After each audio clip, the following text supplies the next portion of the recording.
कांग्रेस के सीटों में कटौती, लेफ्ट पार्टी के सीटों में कोई कटौती नहीं।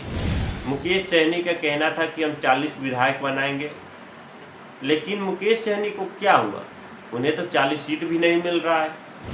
मैं इस वीडियो में चर्चा करूंगा महागठबंधन के अंदर सीट शेयरिंग फार्मूलों को लेकर और रूबरू कराऊंगा कि महागठबंधन के किस घटक दल को कितने सीटें 2025 बिहार विधानसभा चुनाव में मिलने जा रही है। महागठबंधन में बिहार में देखिए तो 4 घटक दल हैं, आरजेडी, कांग्रेस, लेफ्ट और वीआईपी, जिसमें बिहार के सबसे बड़े पार्टी जो है आरजेडी है। कांग्रेस जो है देश लेवल पे बड़े पार्टी है, लेफ्ट भी है, लेकिन अगर बिहार में सबसे ज़्यादा चर्चा किसी का हो तो वो है वीआईपी। वीआईपी का चर्चा मैं इसलिए कह रहा हूँ कि ज़्यादा है क्योंकि वीआईपी एक नए पार्टी है, बावजूद उसके महागठबंधन में सबसे ज़्यादा चर्चा जो है वीआईपी पार्टी का किया जा रहा है। मुकेश सहनी को इसमें कहीं नहीं कहीं तो ज़्यादा नुकसान दिख रहा है। अब मैं ले चलता हूँ आपको नुकसान जो है मुकेश सहनी को कैसे दिख रहा है। तो सीट शेयरिंग को अगर हम देखें तो आरजेडी 140 सीटों पे चुनाव लड़ने का दावा कर रही है। कांग्रेस के सीटों में कटौती, 70 सीटों पे 2020 में चुनाव लड़ी, इस बार जो है 50 से 55 सीट दिए जाएंगे।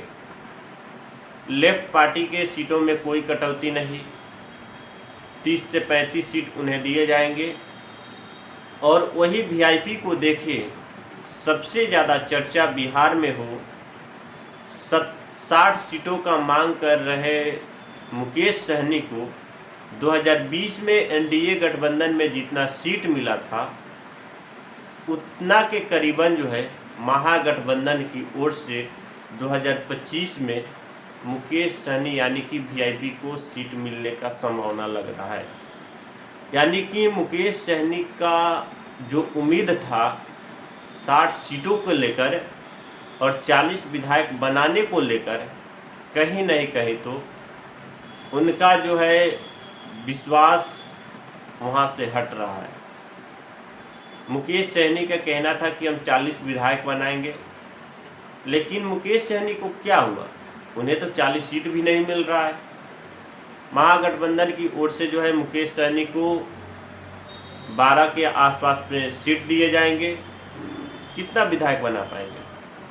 हालांकि सबसे ज़्यादा चर्चा मुकेश सहनी का हो रहा है बिहार में, और मुकेश सहनी जो है निषाद आरक्षण को लेकर इस मुहिम को चला रहे हैं।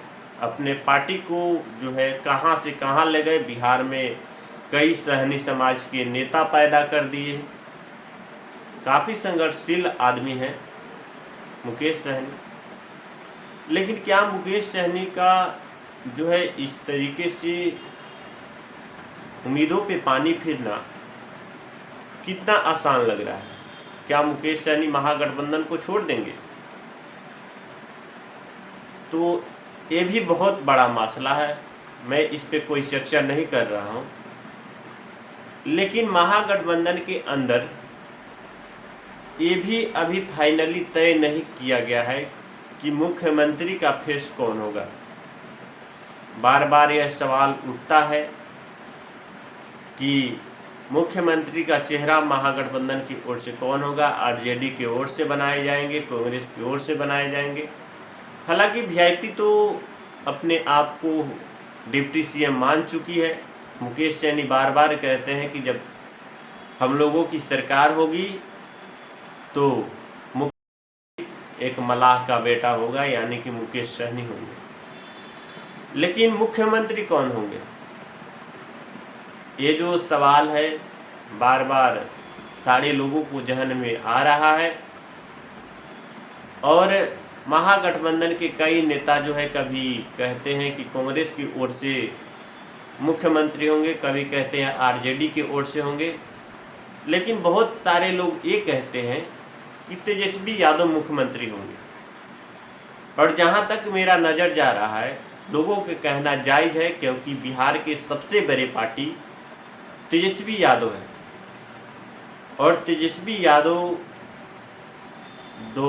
जो वादे किए थे, कुछ दिनों तक सरकार में रहे, उस वादे को पूरे किए, जिसको देखकर जो है जनता के मन में ये आया कि सच में ये बंदा जो है अगर बिहार के मुख्यमंत्री बनता है तो बिहार के लिए कुछ करेगा। इसलिए जो है बहुत सारे लोग ये भी चाहते हैं कि बिहार के मुख्यमंत्री तेजस्वी यादव बने। लेकिन फिलहाल जो मैं महागठबंधन में चर्चा चल रहा था सीट शेयरिंग को लेकर, उससे बताया। बाकी महागठबंधन के बारे में आपका क्या राय है, आपका अनुभव क्या है? प्रतिक्रिया इस वीडियो कमेंट बॉक्स में दें। धन्यवाद।